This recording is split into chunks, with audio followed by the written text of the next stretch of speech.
Hello बच्चों, let's review question. List the green house gases. Green house gases बतानी है other than the carbon dioxide. Carbon dioxide के अलावा जो भी ग्रीन हाउस गैसेस है वो हमने बतानी है। तो देखिए, पहले तो यहाँ पे जो की कॉन्सेप्ट है वो है हमारा ग्रीन हाउस गैसेस। तो ग्रीन हाउस, पहले तो ग्रीन हाउस गैसेस पता होने से पहले ग्रीन हाउस इफेक्ट हम देखते हैं। तो जो की कंसेप्ट भी हम ग्रीन हाउस इफेक्ट रखते हैं। तो ग्रीन हाउस इफेक्ट क्या होता है? ये एक ऐसी प्रोसेस है जिसमें कुछ गैसेज होती हैं, वो अर्थ के एटमॉस्फेयर में होती हैं और वो हीट को ट्रैप कर देती हैं। तो गैसेस इन अर्थ एटमॉस्फेयर, ऐसी गैसेस अर्थ के एटमॉस्फेयर में है और वो क्या करती हैं? ट्रैप कर लेती हैं हीट को। जैसे ही वो हीट को ट्रैप करेंगी तो ये क्या करती है कि हीट को ट्रैप करके जो हमारा प्लेनेट है अर्थ, उसको प्लेनेट को ही वार्म कर लेती हैं। चीज होती हैं ये अर्थ टेम्परेचर इंक्रीज कर लेती है।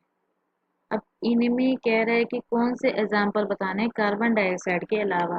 तो कार्बन डाइऑक्साइड के अलावा भी कई सारी गैसेज हैं। चलो हम लिखते हैं। पहली जो है वो तो है हमारी कार्बन डाइऑक्साइड। उसके बाद आती है मीन, तो कार्बन डाइऑक्साइड है। उसके बाद आती है मीथेन, जिसे हम बोलते हैं CH4। उसके बाद आती है जो मीथेन होती है वो लाइफ स्टॉक के डाइजेशन से इमिट होती हैं। आगे आएगी नाइट्रस ऑक्साइड N2O, जिसे हम बोलते हैं नाइट्रस ऑक्साइड, ये गैस भी हो गई। उसके बाद आती है क्लोरोफ्लोरोकार्बन।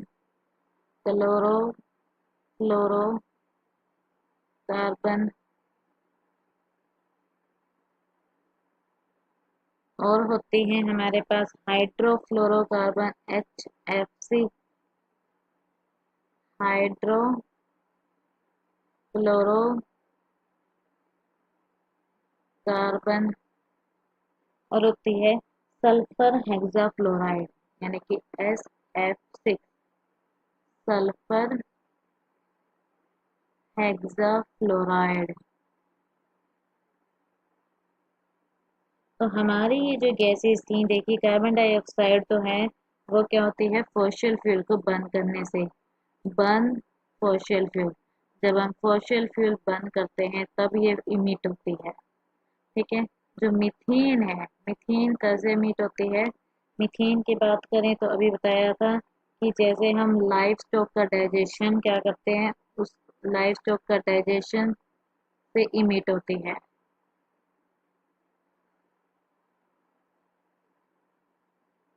आगे नाइट्रस ऑक्साइड एग्रीकल्चर से आती है, फर्टिलाइजर बोल लीजिए, फर्टिलाइजर से आती है। ठीक है।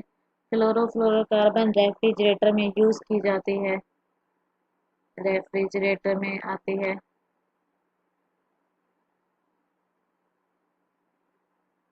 और जो हाइड्रोफ्लोरोकार्बन है, ये भी रेफ्रिजरेटर में या AC में यूज किया जाता है, एयर कंडीशनर में। और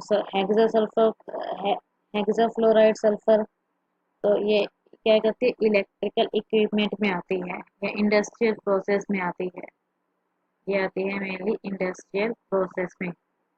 तो ये हमारी गैसेज हैं जो कार्बन डाइऑक्साइड से अलग हैं और ग्रीन हाउस इफेक्ट क्रिएट करती हैं। ये सारी ग्रीन हाउस गैसेज कहलाई जाती हैं। आई होप ये आपका कंसेप्ट क्लियर हो गया होगा। All the best.